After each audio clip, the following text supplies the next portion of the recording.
Хәерле сәгатьтә мөхтәрәм радио тыңлаучылар. Һәр кеше үзенең тамырларын, шәҗәрәсен белергә тиеш дибез. Балаларны милли рухта тәрбияләргә кирәклеген сөйлибез. Ә дөреслектә моның турында бик азыбыз гына кайгырта. Шунлыктан нәтиҗәсе әллә ни мактанырлык түгел. Ахыры чиктә бу милли кыйммәтләрнең сайгуына китерә.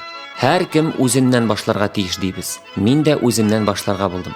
Узган тапшыруларда мин әним ягыннан бабам риваятләрен, авыл тарихын җиткергән идем. Бүген исә мин әтиемнең әтисе Әгъләш бабам турында бәян итәсем килә. Көнкүреш риваять. Әгъләш риваяты.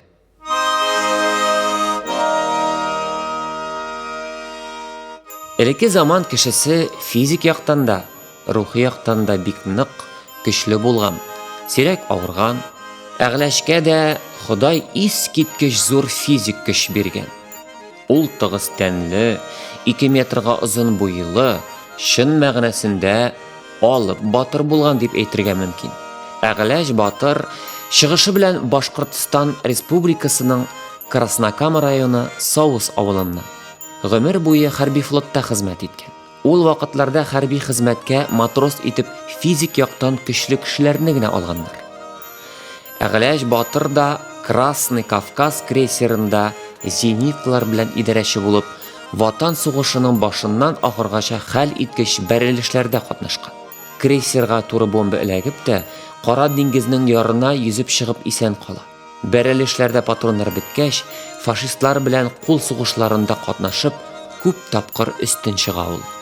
Матросларның формасы кара төстә булганга, фашистлар аларны кара әҗәл, Черная смерть дип йөрткәннәр. Сугыш тәмамлангач та Әгъләш батыр яшь матросларны өйрәтергә калган. Шунлыктан туган авылына сирәк кайткан. Менә шушы Әгъләшнең көч гайрәте хакында авылдашлары һәм туганнары әле дә сөйли. Берничәсен сезгә дә җиткерәм.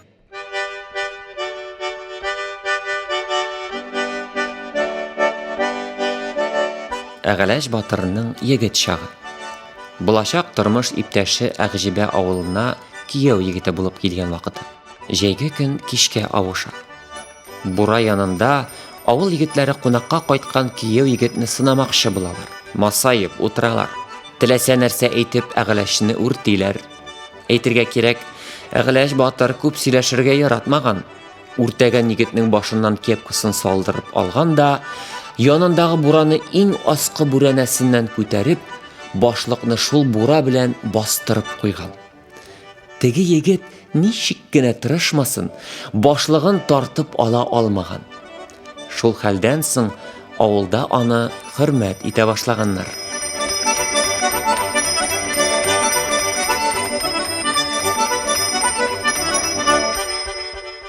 Бер елны шулай Сабантуй бәйрәмендә бил алышы бара. Бер батырны бер кем дә җиңә алмый икән. Берәм-берәм бөтен көндәшләрен чирамгә аударып бара теге батыр. Җиңүгә ирешкән сайын ул масаеп, "Ия, кем миңа каршы чыга?" дип мактана икән. Инде тәмам аңа каршы торырдай берәү дә булмагач, Әгъләш чирамгә чыга. Көрәш озакка сузылмый. Теге батыр үзенең иңсә аша очып чирамгә барып төшкәнен сизми дә кала. Шунысы кызык. "Ия, кем мине җиңә ала?" дигән батыр җиргә каты төшүе аркасында бик озак кына дәваланырга мәҗбүр була. Шуннан соң Әгъләш батыр көрәштә катнашмый башлый. "Әгъләш, ник көрәшмисең?" дип сораучыларга ул "Кеше жәллим, шуңа көрәшмим" дип җавап бирә икән.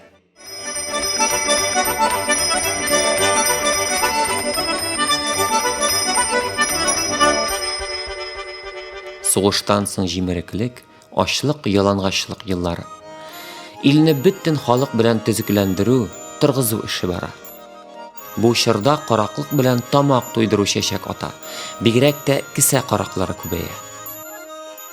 Ямлы җәйге көннәрнең берсендә Әгъләш җәяүле арбага утырып авылга кайтып барганда, әллә көне буе эшләп арып, әллә йокы җитмәгәнлектән йоклап китә. Атны куаларга кирәкми, ат кайтасы юлны белә. Әгъләҗнең һәрвакыт үзе белән куен кесәсендә йөртә торган крокодил терисеннән тегелгән кыйммәтле кошелегы була. Бер карак шул йоклаган юлчының кошелегын урларга ниятли. Ул кайтып барган арбага якынлаша, кулы белән Әгъләҗнең куен кесәсенә кереп кыйммәтле кошелегын чыгара. Шул чакта кошелек хуҗасы тирән йокысыннан бер мизгелгә уяна да, каракның кулыннан тотып ала һәм кабат йокыга тала. Дуслар, карак кошелексыз качып котылган дип уйлыйсызмы? Юк шул. Карак ничек кенә Әгъләҗнең кулыннан ычкынырга тырышмасын, ычкына алмаган. Аның кулы шундый каты була, бер тотса, хәтта йокы вакытында да ычкынып булмый. Шулай карак Әгъләҗ белән авылга кайтып җитә. Әгъләҗ батырның йокыдан уянып каракка "Бүтән алай эшләмә" дигәч кенә кытыла мескен.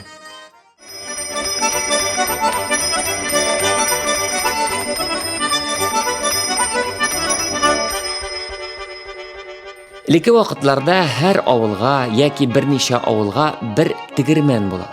Бөтен күрше-күлән шунда он тарттырырга бара. Тегермәннәрне ул вакытларда бер кадаксыз төзегәннәр. Бигрәк тә сугыш елларында ир-атлар булганда бөтен авырлык хатын-кызлар иңсәсенә төшкән. Шулай бер елны авылда тегермән күтәрәләр. Барлык төп эшләре тәмамлангач, иң авыр эшенең берсенә барып төртеләләр. Тегермән ташын алып килергә кирәк. Беләсегез килсә, тегермән ташының авырлыгы 400 килограммга кадәр җитә. Кайбер очракта аннан да авыррак булырга мөмкин. Шул вакыт Әгъләҗ басып буйлап суган сатуыннан кайта. Ике култыгында да берешәр капчык суган кыстырган. Үзе көнбагыш ашап бара икән. Әгъләҗне ярдәм итәргә чакыралар. Тегермән ташын арбага күтәреп салып, тегермәнгә алып барасы бар. Берничә ир-ат ташны уратып тотканнар, әмма күтәрә алмыйлар, чөнки таш искиткеч авыр икән. Әгъләҗ: "Ягез әле, бераз китеп торыгыз әле", дип җиңен сызгана икән. Син нәрсә, әллә үзең генә ташны күтәрмәкче буласыңмы? Син бит аны селкетә дә алмыйсың, ди икән янәшәдә торучылар. Әгъләҗ күп сөйләшеп тормыйча гына киң кулачлы һәм көчле куллары белән тегермән ташын күтәреп арбага сала. Бармакларга зур басым булуы аркасында тырнак асларыннан кан саркып чыга хәтта. Әгъләҗнең көч-куәтенә халык таң кала.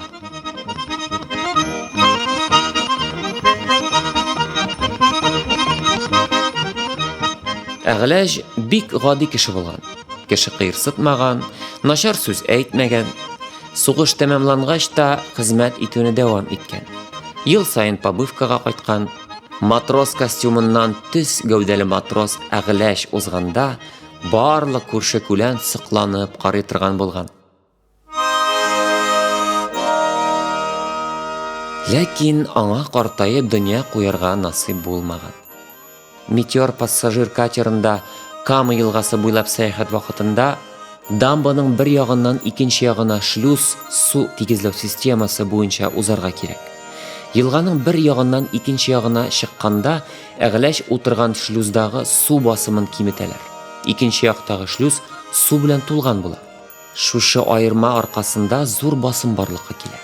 Һәм ике шлюзны аерып тора торган стена әкренләп җимерелә башлый.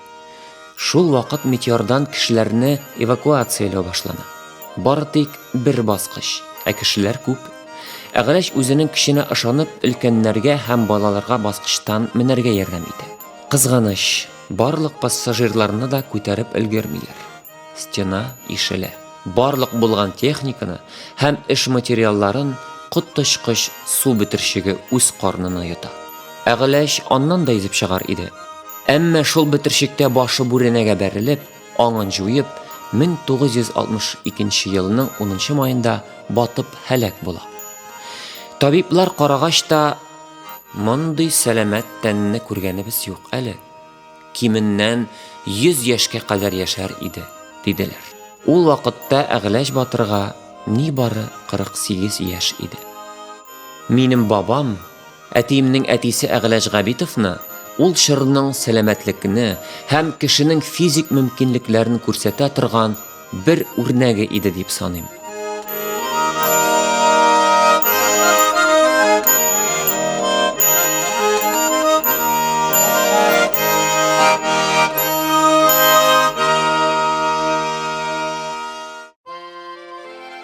Үткәнен белмәгән халыкның киләчәге юк, ди халык мәкале.